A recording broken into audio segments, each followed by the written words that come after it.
Good morning, students. I hope you are able to see a picture here. What do you see in this picture? You can see in this picture a classroom environment where a teacher is teaching. What type of classroom it is? It is a classroom where normal children and special children are educated. What is the term which is given for this type of classroom? Yeah, you're right. It is called as an inclusive classroom. What is the type of education which is given in an inclusive classroom? It is called as an inclusive education. So now let us learn about creating an inclusive school.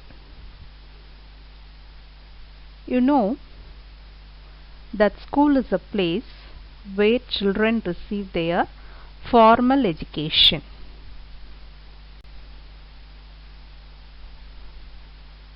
You can see in this paper how the special children are given education in the mainstream along with the normal children by slight changes in the curriculum, the methodology, the physical environment of the school, the infrastructure facilities, and also certain adaptations in the education system. So today we are going to see about what is inclusive education and how to provide, what are its objectives, and what are the challenges that people face in giving inclusive education. Terminologies. One is special education, where the special children are educated in a separate place. Then this term was replaced by integrated education. A normal school where the special children and the normal children are educated together in special timings by the special teacher, and also a normal teacher will be there in that type of education. Later on, the concept of integrated education was changed into inclusive education, where both normal and special children receive education in the same environment. In this type of school, every child is welcomed and valued regardless of their ability or disability. Now we are going to learn this type of education, which is nothing but inclusive education. Let us now see what is the definition of special education. Special education is an individualized support that gives the kids with a disability the extra help they need to learn from the general curriculum by modifying certain things like giving them some therapies, curriculum adaptations, communication board, speech therapy, language therapy, behavioral plans, and environmental accommodation to make them comfortable in that environment. Now let us see what are the objectives of inclusive education. Number one, here every child is given education in the mainstream without any delay. You know, the mainstream of education is normally meant to educate the normal children, but here the objective of inclusive education is that even the special child should have the right to get its education, which is a basic fundamental right of every child. To ensure that every child would have the right to access to a Anganwadi and a school. To ensure that the mainstream and the specialist training institutions serving for the persons with disabilities in government and non-government sector are available at a easy way to provide a home-based learning and to promote distance education. The next objective is that to facilitate the access of disabled students from rural and remote areas, to emphasize a job teaching and a job oriented vocational training to those children so that they will be able to lead an independent life in future, to promote an understanding of the shift from their charity towards development of the special children is called as inclusive education. Who is the target group of this type of education is that the infants and the children with the special needs in the age group of 0 to 6 years. Children with the special needs who are from the age group 16 to 40, and then some of the young persons with disabilities in the age group of 14 to 21 years. So these three are the target groups of inclusive. Challenges and how to overcome them. Enrollment and retention of children with disabilities in a school is a difficult task. Normally in the society and even the parents don't want to expose their disabled children to the society. And now the trend has changed, I accept, but you can see in many cases they find difficulty in bringing the child into the schools. To get a admission in a special school, the parents have to take some efforts and they have to pay the fees. These are some of the problems which arises from the parent side to make a child join in a disabled school or a special school. Even after joining, some of them don't continue their education in the same school.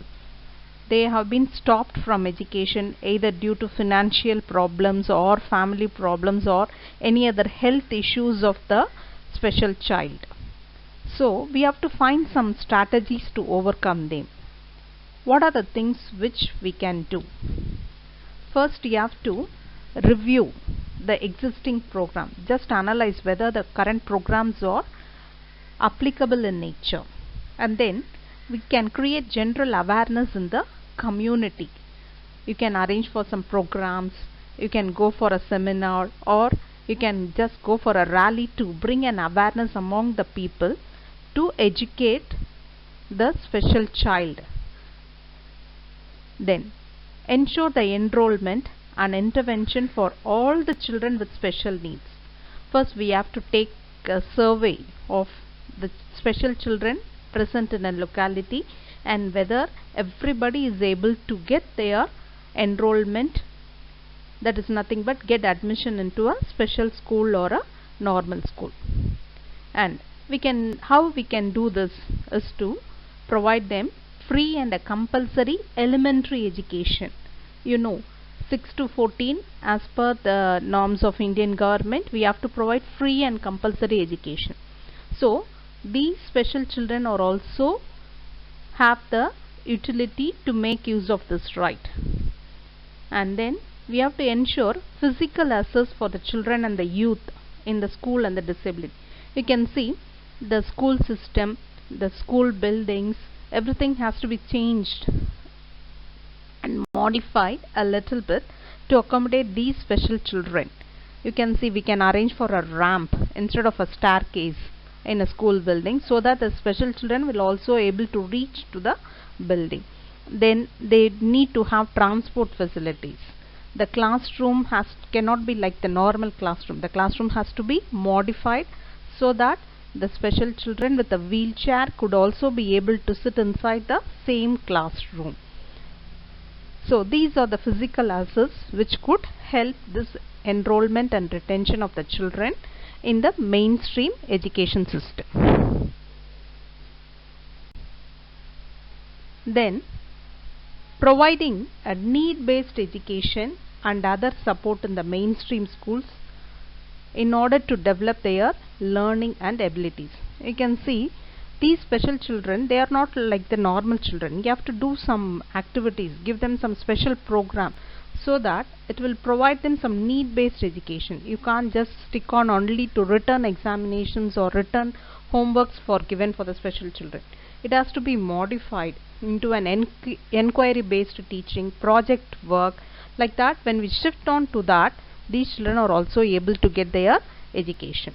For this, what are the strategies we can work is development of a national norms for inclusive education.